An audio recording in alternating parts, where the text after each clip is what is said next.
Alright, so step 3 is the front axle. I'm going to start getting this stuff together. So you need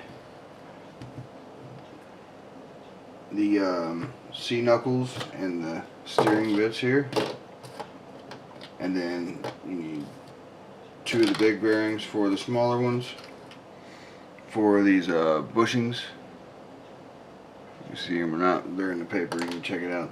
And then you need 4 of the M3x6 mil and 4 of the M3x10 mil. So, alright, let's get started. So first thing shows you got the short and long axles with the steering knuckles on them, or the universals. So those are going to go in first. Oh, I lied. We're going to put these on here first. Now there's a warning that says note direction, so make sure that when you're looking at these that you mount them the same way they show you.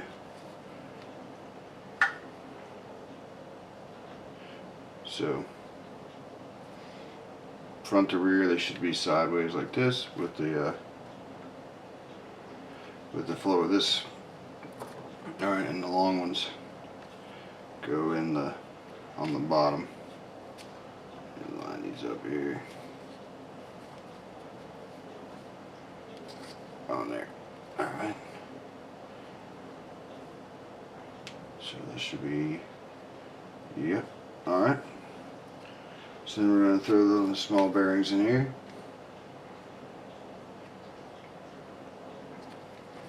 Same over here.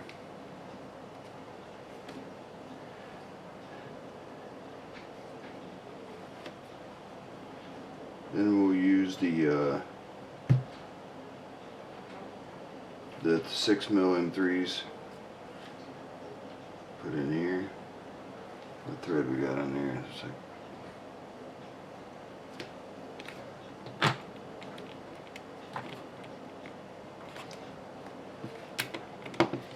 I guess we can be unlazy, do these by hand. Now we're on to it.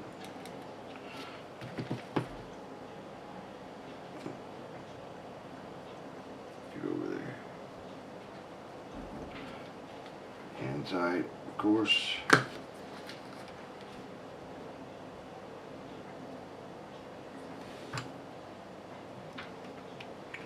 Tighten them all the way in. Same thing on the other side.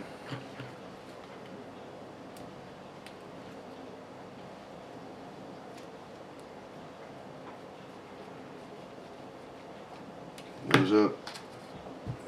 Last one.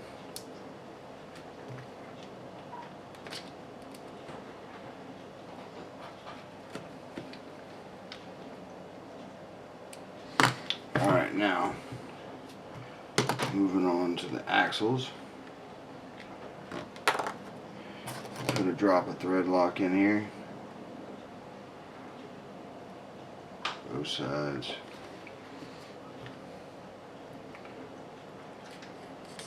And all the way in. Twist it until it sits in place. Make sure it's turning smooth. Same thing over here with the thread lock.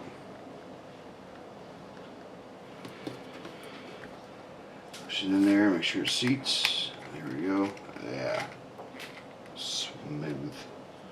Alright, so now we're ready to throw the big bearings over the stub there. Make sure they seat all the way down. Keep the axles in place, I think. Same thing on this side.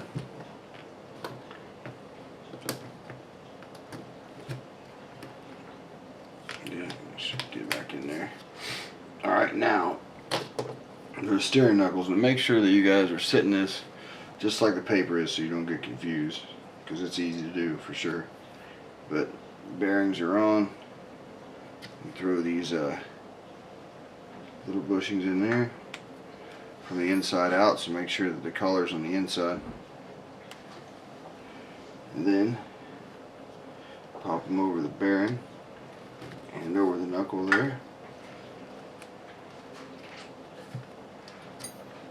And then we're using the 10 mil screws to go through all that.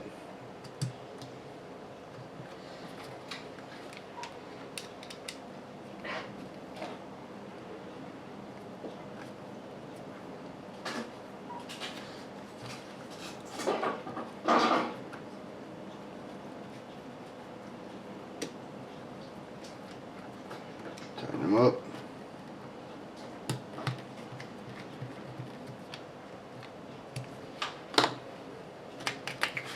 Do the same thing on this side.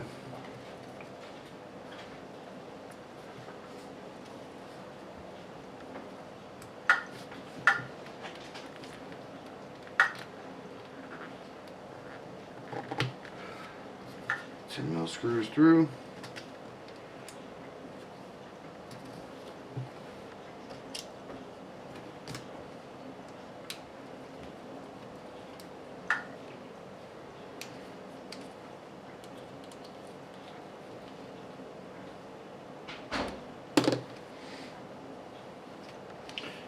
And then just pop the bearings on the end.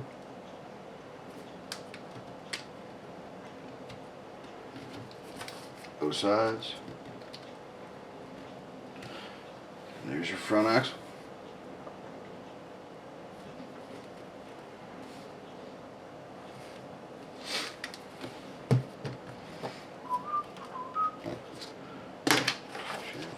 Nope. Alright, let's move on and knock out this back axle real quick. Where'd it go? Alright, so you'll need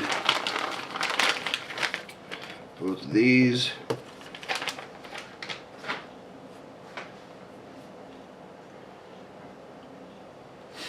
More bearings.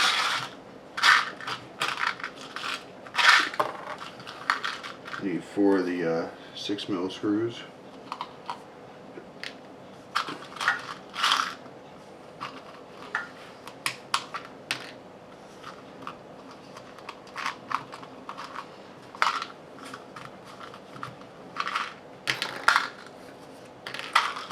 Alright, so thread lock.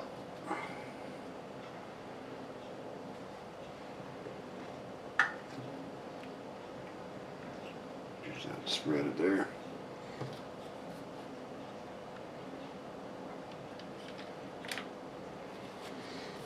Now these are going to seem really long. It's because the other ones go over top of it. Let's see.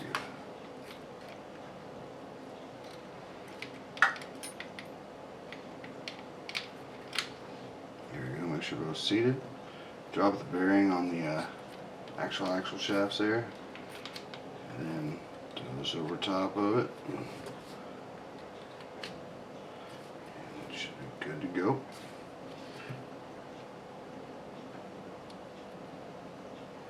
Screws in place. Tighten when I get them both on there.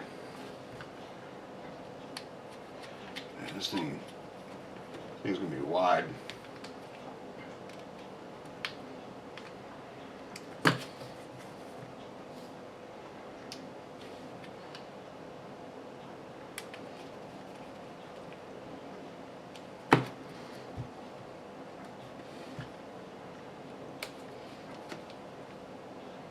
Alright, so there we have it. 2 completed axles. Basically, they still got a lot of stuff to go on them, but yeah, we'll get to that. Start on the front one. Like I said, we're always gonna put it on here just like the picture, so you don't get nothing backwards. And then yeah, should be ready to roll. All right, so the 4-link's gonna go on top. Make sure the tabs are facing in. So these tabs on top here, they need to face the same way the output shaft's facing, so it'll sit right on top. It kind of pops in there, and that's cool. And then we'll put it in with the 464, which is the 8mm screws. The flat top, yep.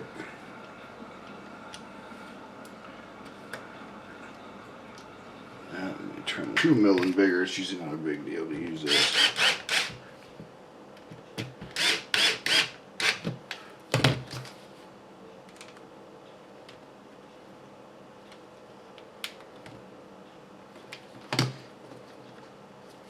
Alright. So then you're going to throw one of the 439s, which is another threaded, straight through the back.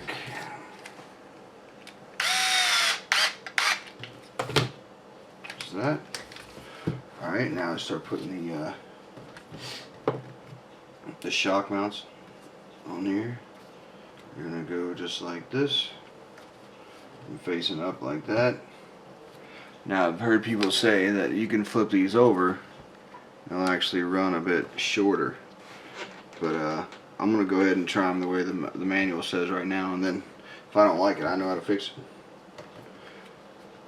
Alright, let's find a good way to do this. Because these have recesses for the nuts, so that's 2.5. Yeah, 2.5 going there. There we go. There, now it's pulling it in. See, over here again, light pressure, because you don't want to pop the nut out. Alright, that's that tight. Now I'll do the other side. It's basically going to be the same setup for the back axle as well. So, I don't need to show you that one, you can figure it out, but that's the way it'll look when it's all done. Like I said, make sure, per the book it says that the long end will come out this way, so it'll be on top. But like I said, I was told if you flip them over you get a little bit less ground clearance, and it does pretty good, I guess. So there you go. Here we go, front and the rear both built, and next part's building the shocks, so we'll get into that next.